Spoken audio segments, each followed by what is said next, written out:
Hello. Hello, how are you? Hi, how are you? Hey, this is Roger down in Acadamy. I have a couple of silly questions to ask you, if you don't mind.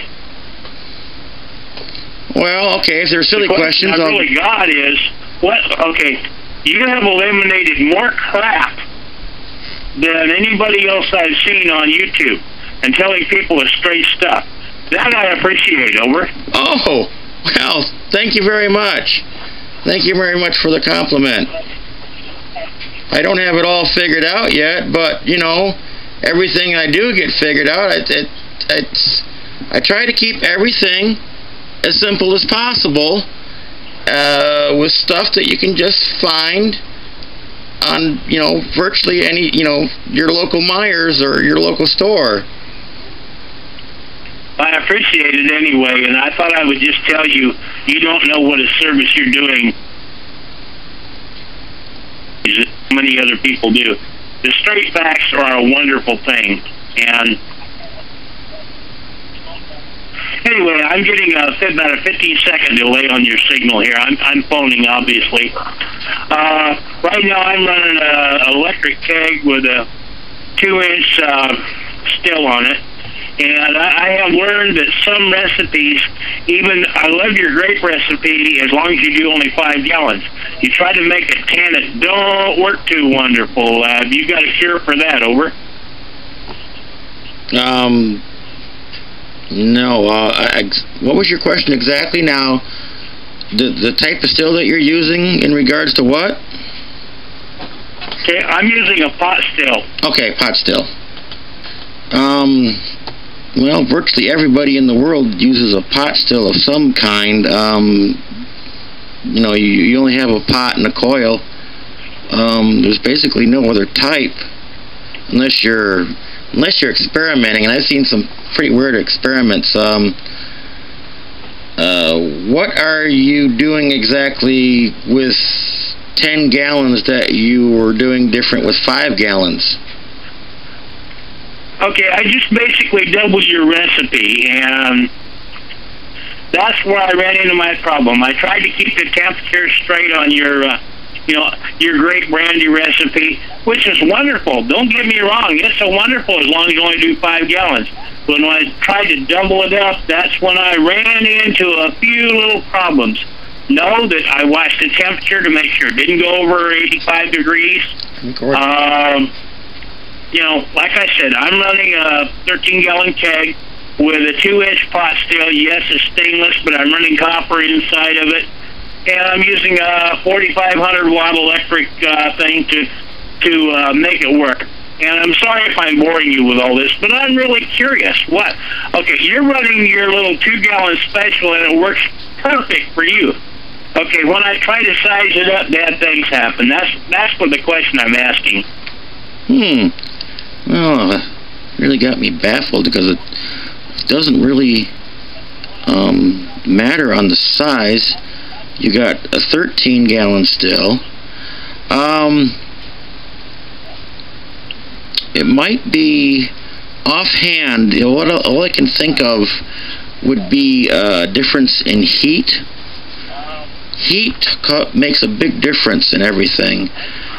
When I'm distilling, I just heat everything up as quickly as possible. Everything is, the heat is at full bore until it starts to heat up. And then when I get those first couple of drops, I quickly turn it down and make my first cut of methanol and acetone, and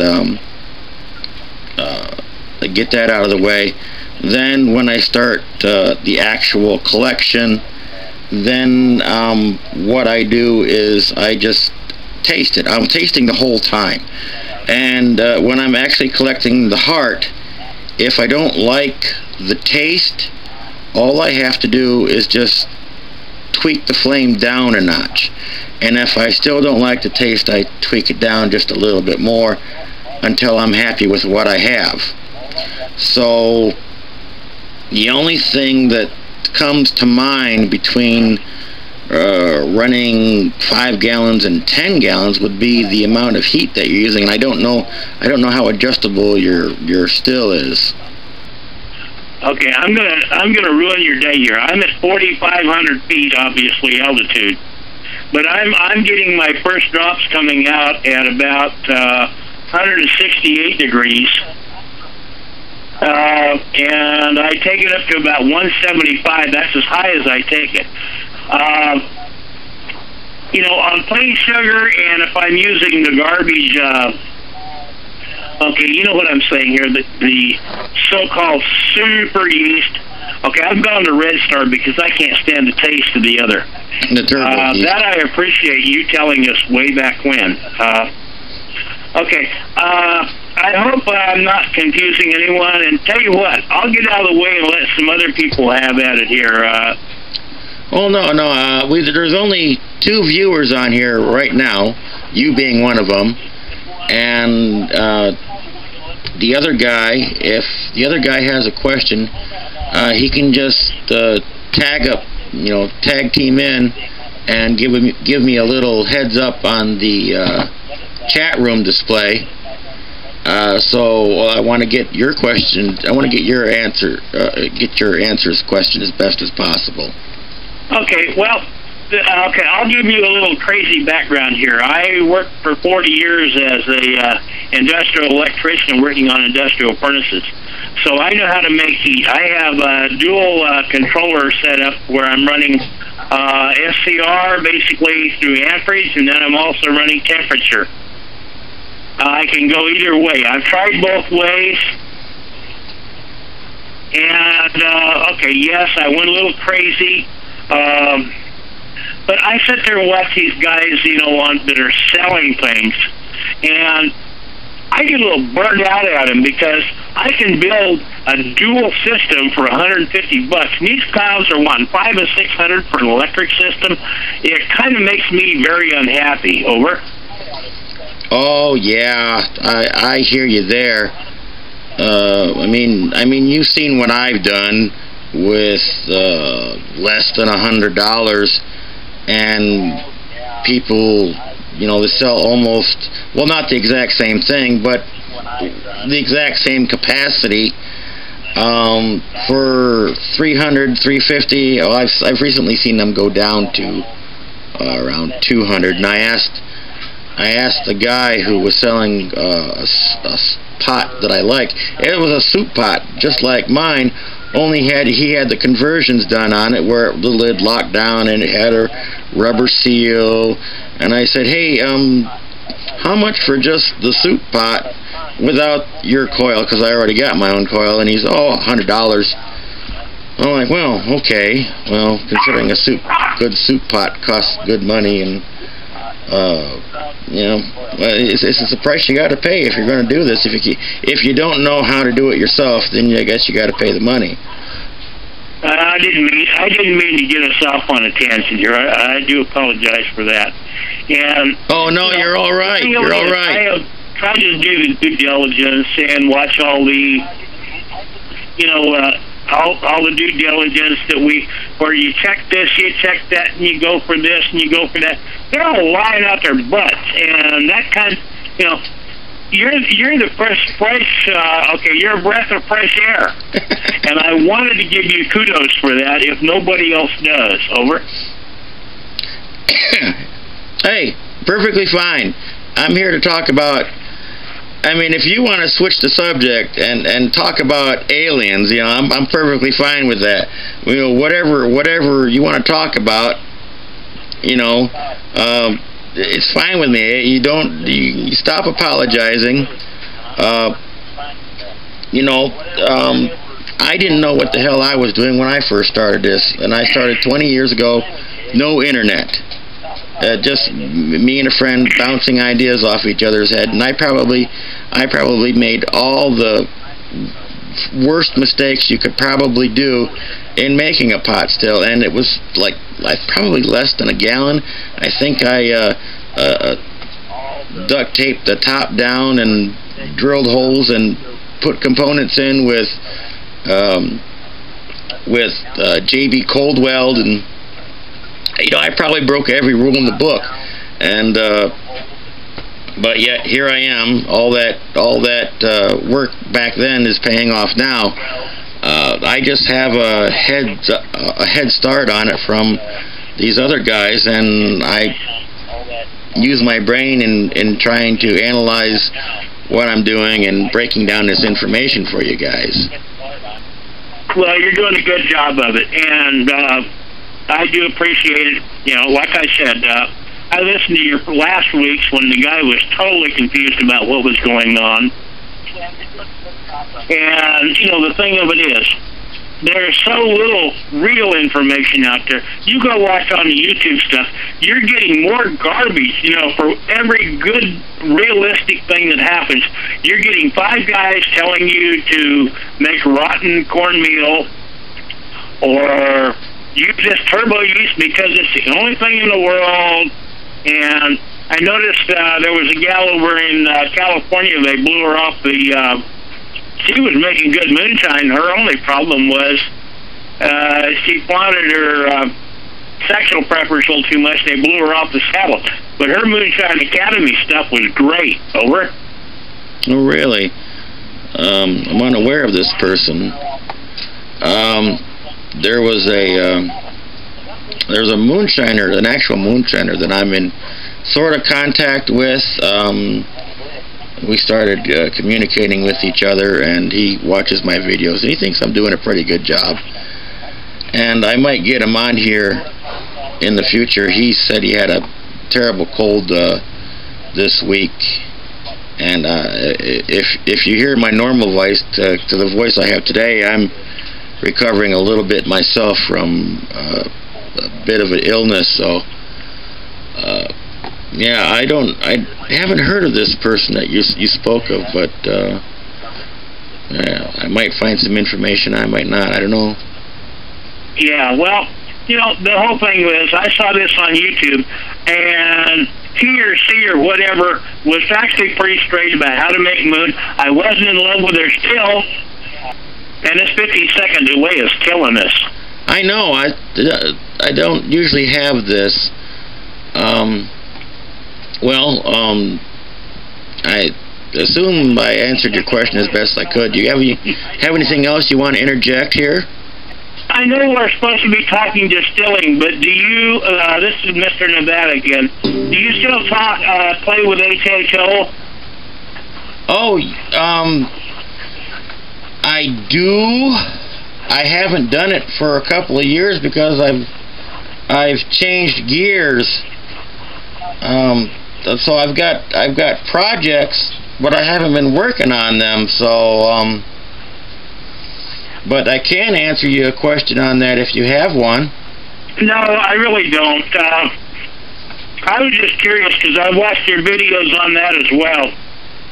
I was curious. I played with it a little bit, and all I proved to myself was it worked. It worked great, and there's a hell of a lot of liars out there in the government. We all know that. No big surprise. Getting back to distilling. Okay, I have gone out of my way to make controllers and, you know, not to name that drop names where somebody says, oh, they got a TG5500, you know, controller. It's a joke. You can build a damn thing for $25 if you look on eBay. The problem I see is, okay, do you want to pour that much horsepower into a couple of gallons? I just goop around and I took a 10-quart pan and I put a 1,500-watt element in that. Believe it or not, that worked. Over. Well, considering I work with gas flame, I'm not too familiar with different variations of electric power, but I will say that basically a hot plate is hot enough to work on a pot still. I mean, 2 gallons, yeah, you might be, it might be overkill. As long as you got a decent control on it, I don't see the problem. As long as you can turn that heat down to just, I mean, just a whisper of heat, I don't see a problem with it, but like I say, I use gas, not electric. But a friend of mine has a 5-gallon pot still, similar to what I have. He's got the soup pot conversion. He bought it on eBay. He uses an electric hot plate to heat it with, and those electric hot plates, the last one I had, it wouldn't even boil water. So yeah, well, for 2 gallons, I would say yes, that would be overkill. But if you're going to do 2 gallons all the time, definitely overkill. If you're just doing 2 gallons once in a while, but doing more gallons most of the time, then I can see where you want it. But the ratio, the size of the pot ratio to the size of the heating element, I'm not too sure about. I'm sorry, I can't answer your question any better than that. Okay, well, hey, we're trying real hard here. I'll throw something at you, and you're going to laugh. My favorite tool store is a company called Harbor Freight, and they sell a router controller for 120 volts that will handle your hot plates. And instead of being on and then off for 20 seconds and then on and back off for 20 seconds, you can continuously control the amount of power going in so that it's on all the time, only a certain percentage. And see, that's a whole, what, 1995? Over? Oh yeah, I would definitely go for that before I would go for something that's on and off and on and off and on and off. I mean, what is that? Are they stealing parts from water heater or something? Yeah, you want heat that you can dial down. I mean, you want to be able to ration out the heat, not turn it on and turn it off and turn it on. I don't know what that is. That sounds like a joke to me. Who has this? Harbor Freight, old buddy. Basically what it is silicon control rectifier. Think of it like this. What it really is like a dimmer switch on your wall for your lights. That's exactly what it's doing. But instead of doing the on-off, you turn your thing to 100%, and then you're actually controlling it through this damn controller. And like I say, for 20 bucks, I mean, what are we out? And if you're only doing, it's so easy, it's ridiculous. I've gone a couple of steps higher with the beer keg and, doing the 15-gallon. And, okay, for that I got 220 volts and a 5,500 watt. But even there, you go to eBay and you look at stuff there, and, okay, I realize you got to ground the living hell out of things so you don't hurt nobody. But it works absolutely wonderful. By the way, I have a question. You call yourself W Chemical. Does that mean Michael on the back end? Over? Yeah, Michael. It's the first 3 letters are for the. They're my nickname. They're my CB name, my biker name, my nickname in general, as just a name that I've been using for over a decade, the West Coast Exterminator, WCE Michael. That's just what I just started. That's what I originally signed up with eBay with. It's what I, when I sign up for something, I usually, you sign up for Tom. Well, there's 3 billion Toms in the world, so you got to be Tom 3,242,000. Well, yeah, I usually look, and there's usually only one WCE Michael. And the hot plate thing, I was asking you who made the on-off hot plate that you were talking about there. Okay, I'll go back again. You go to Harbor Freight, and they call it a router controller, believe it or not. 120 volts, it'll handle 15 amps, and I mean, it's continuously variable. This is what I'm saying. It works just exactly like a, let me turn this down. I have to play games here myself. What you're using is just like a light dimmer switch, and that's exactly how it works. You're continuously controlling the amount of power going into the hot plate, and you start at the 120 volts and 15 amps, and you go down to 12 amps and 11 amps and 10 amps and 9 amps, but it's on for portions of every second. Am I making sense to you? Over. Well, yeah, but it's not that plate that I want to know about. It's the other plate, the first one that you talked about that was no good. Okay, I think, that was the router controller. That works great. The other one uses SSR controls and a temperature controller. And over the years, I've collected thermocouples, and I put one in my keg, and I can sit there and, if I want to control it at 165 degrees in the boiler, no problem. If I want to control it off of the thermocouple that I put in the pot still, and I want to say I want it at 180 degrees, no problem. I plug in 180 degrees, it never goes any higher. Making sense yet, buddy? Oh, okay. I understand now. I thought you were complaining about the first one, saying that it was no good, but if it works for you, that's great. Thermal control, right, thermocoupler control, I understand that now. I didn't mean to get all esoteric here. I've bought this kind of crap for 40-some years. I'm retired now, and moonshining is my new hobby. Oh, no, don't apologize. We're just, I thought you meant one thing, and you didn't. That's no big problem there. Just crossed wires, and we just miscommunication, that's all. I do that a lot. It's called senior moments.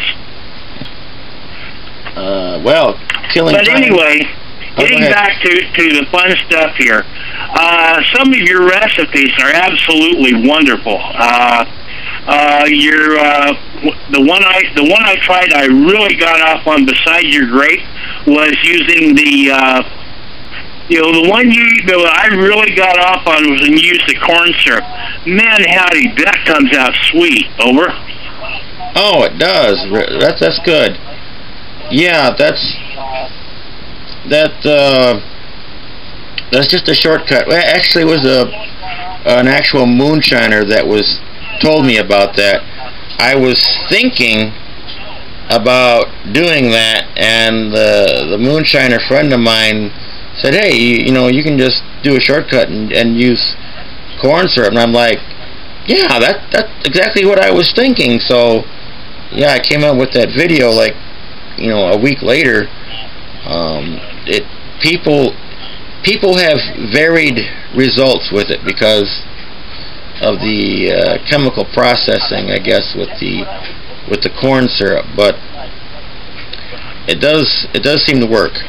It's just a shortcut that it eliminates one step, that because the corn has starch in it, you got to convert the starch over to sugar, and then you can convert the sugar into alcohol. Well, now we've just eliminated one step and saved time, saved work, and plus a lot of the new people getting into this, they shouldn't be, and I can't stress this enough, the people just getting into this, they shouldn't be going full bore, buying the biggest, baddest still they can find, thinking that they're gonna make genuine corn moonshine mash and think it's all just gonna come out okay. No, you gotta take baby steps. First you gotta figure out what you're doing, how to operate the still, and you do that by buying cheap whiskey, cheap vodka, redistilling it, adding shit to it, and then discovering these new flavors. We're figuring out how the still works. Then you distill wine and figure out how to make your cuts, and then you make your own wine, and then and then after that, then you graduate to grains, and the new people that are getting into this. That was part of the first caller's problem, you know, a week or so ago, was he was just new and he just didn't know anything. And so, you know, I called him back the other day, and just a couple of days ago, because people wrote me and said, hey, I want to help him, and so I called him up and said, hey, these guys want to help you. Okay, sure, great. Oh, by the way, the advice you gave me, it was killer. I'm doing much better now. So yeah, over.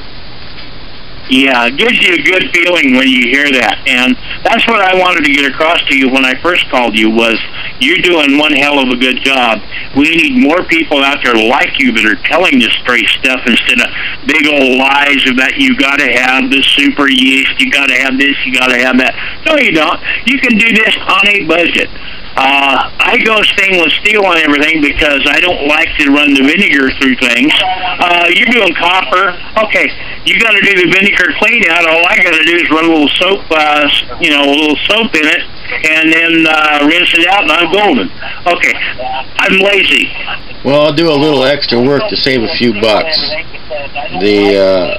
I want to do some comparisons with different coils, different configurations, but I'm also limited on my budget. So otherwise, I would have 20 coils to show you, 20 pots to show you, all of them in a completely different configuration, more bizarre than the last one.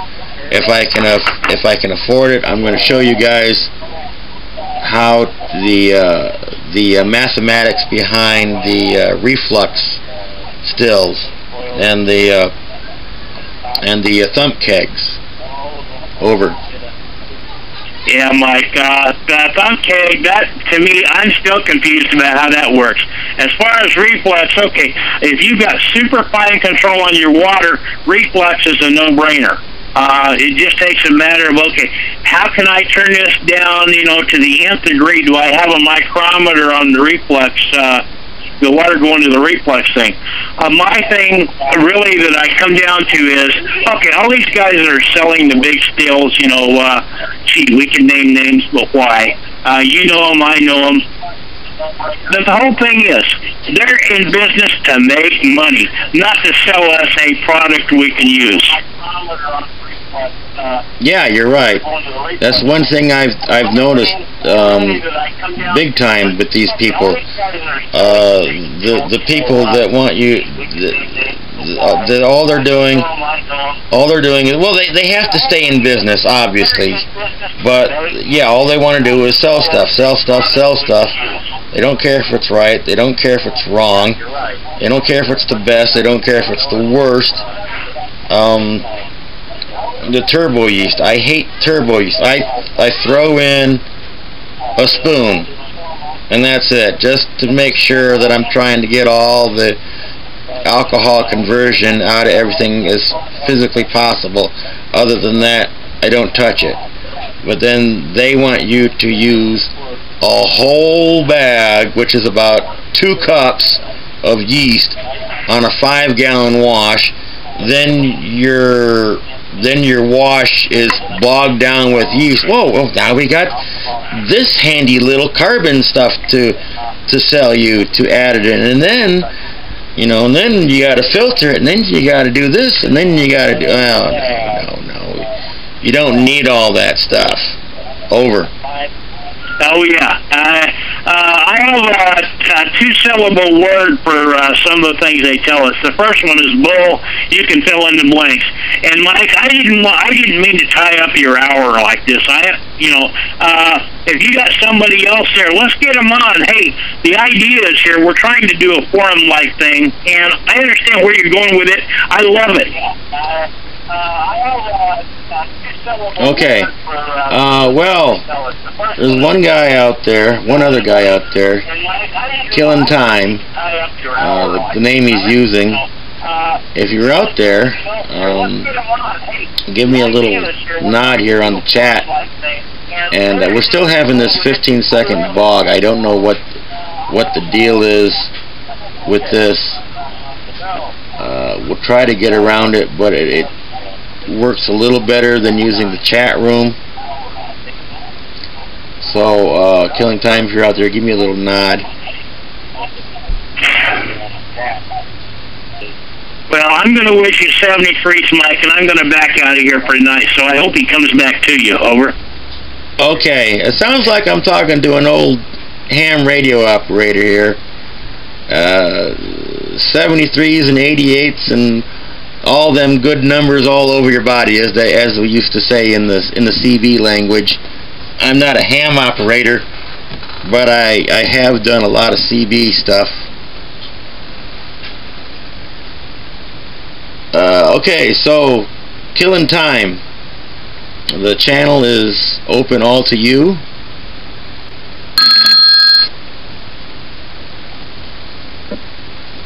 Hello.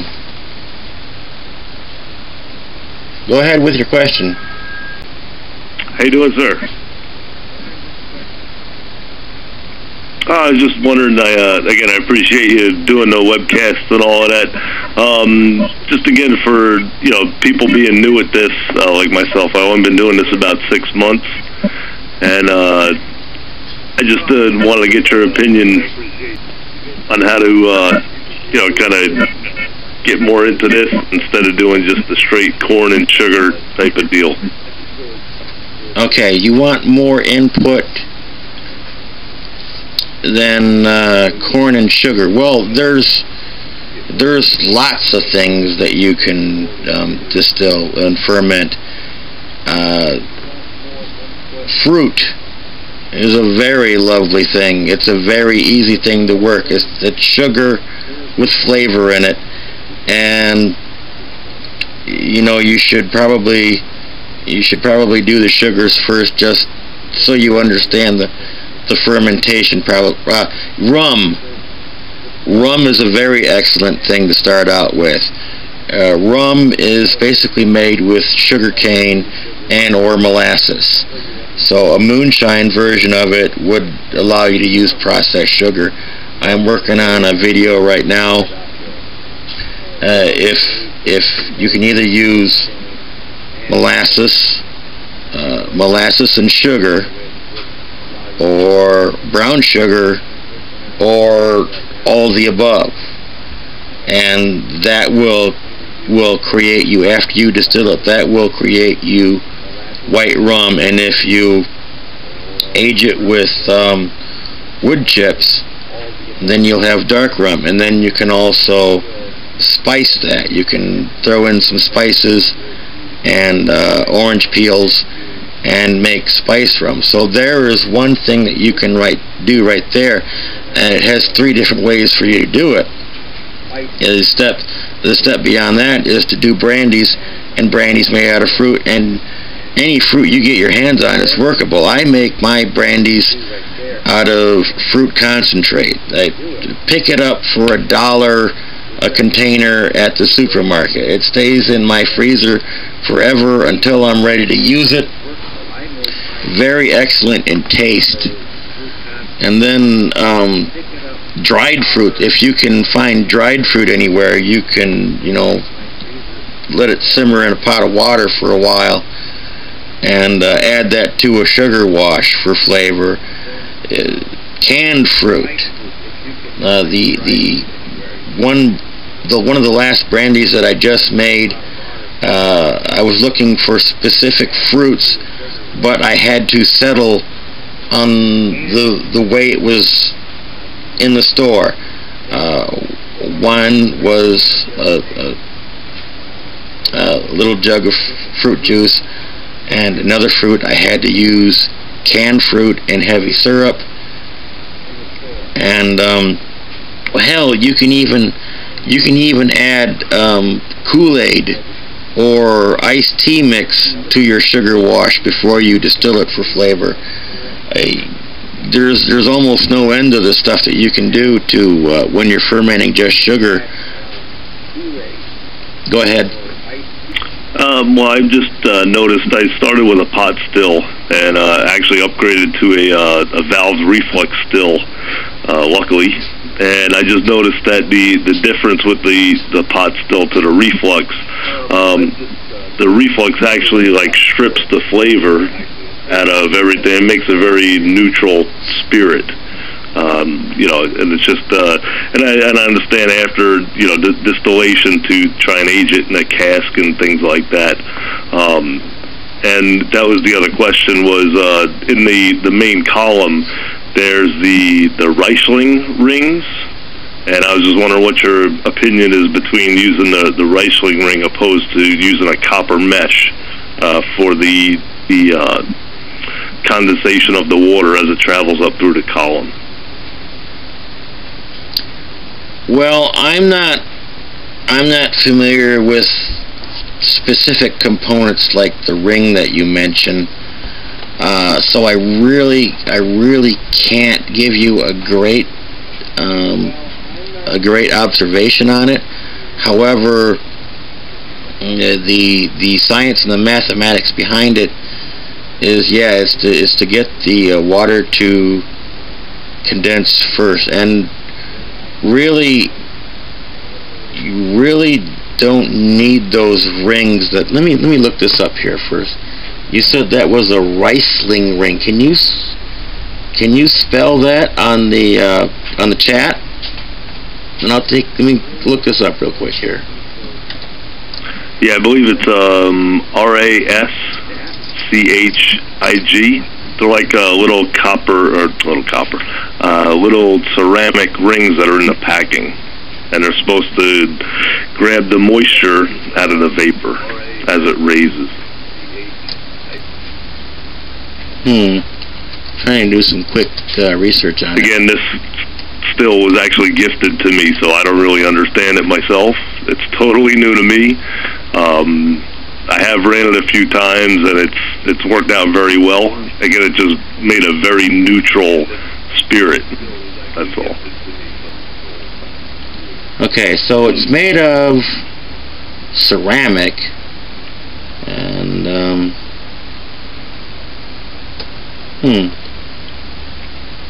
trying to do some quick research. I have noticed here a few times though that Go ahead. Sorry, you started talking with the delay. Just the last time I did it, it came out very cloudy, and I believe that's because I got it too hot too fast. But I noticed once I dropped the heat off, it cleared out pretty good.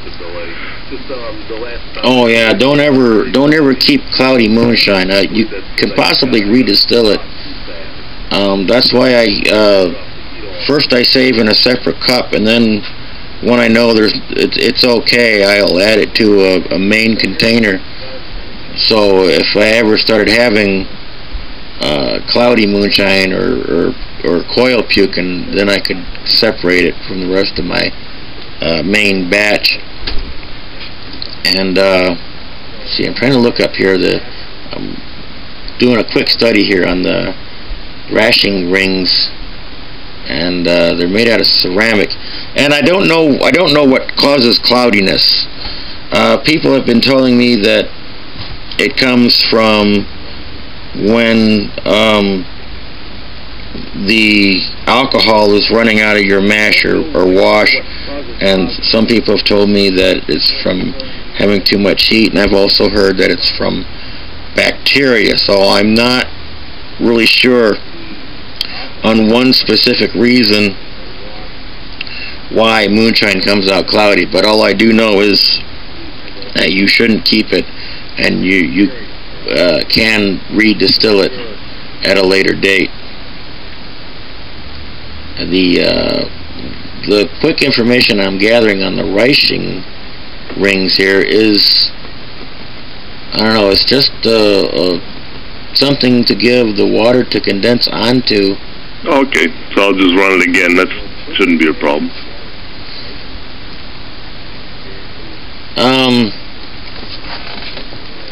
Well, there's only a mathematical formula for the reflux, and that is to cool the water off before the alcohol to drop the temperature just enough for the alcohol to condense before the alcohol, and gravity will take it back down into the pot. Now, one thing about these flutes with the multiple windows in them, and they claim that they're distilling the same alcohol multiple time after time after time, that's kind of hogwash to me, because the alcohol goes up and the water, and then it comes back down and goes back into the same container. How is that distilling over and over again? It's still just getting distilled once, but as it's rising up into those flute chambers, okay, yeah, it's getting distilled a second time, but it's not getting distilled over and over and over again in that same chamber. And then, yeah, you're right, I think that probably strips a lot of flavor out. And I mean, I'll do some research on it, and I'll show people various ways on how to do it, but I don't need it. I don't need it because I'm already getting 130 proof with that little bitty setup that you've seen me use, and I water that down to 100% to 100 proof because the 130 was just too hot, and I want to enjoy it. I want my friends to enjoy it. I want them 100 proof. Still got plenty of ass kick left in it, and your friends are still going whoo. Well, 100, plenty hot. These people that want to get 150, 160, 190. What are you going to do with that besides drive your car with it or run your lawnmower? The reflux.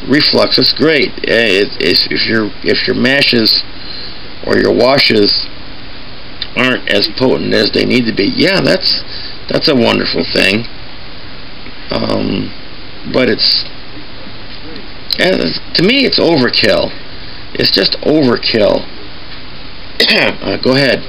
Yeah, to me, it's just pretty much a hobby. I mean, it's just something interesting that I got into about maybe 6 months ago. To get it being in the middle of winter, I couldn't get any like barley or malt or anything like that. So I just started with regular, cracked corn and sugar, which was, of course, accessible. And it's just again, being on the pot still, I was getting 142 give or take, but I just noticed on the reflux it was coming out 170 plus on the first run. So again, I always cut it down to 100% or something like that. It's just it's interesting to me that I can do that. That's all. Yeah, sure. Yeah, is there anything else that you need to ask? No, I'm pretty good. Again, I appreciate all your videos, and this is a very good idea with your webcast and all of that, and I hope a lot more people take advantage of it. Yeah, I think what's happening here, and I completely understand this, people have been having cabin fever, and spring is finally here, and they've been getting out, and I'm on at 7 o'clock over on the actual West Coast, and then I also got people who just absolutely love my work, but they're on the other side of the planet. What? The guy said, I got to be up at 3 in the morning to catch your show. Well, maybe I can try to work around that in the future, but first I got to get the ball rolling and see how it works. Yeah, some people, it's just impossible for some people to see it. Some people probably got cabin fever, and I don't know. And some people they're just full of good intentions, and but as long as I can help somebody out, that's all I care about. If all I have is one viewer and I've helped him out the best I can, then I can feel good about myself. I got you. Well, I hope you feel better, and I appreciate everything you do, and have a great night. Okay, thank you very much. Hey, you have a good night too. And alright, I'll assume you guys are done, and so I'll wrap it up. And I'll thank you very much. Thank you guys very much for calling in and being very patient. I mean, I don't know what this phone call lag is about, but I'll see if I can work on it. Have a good night and happy distilling.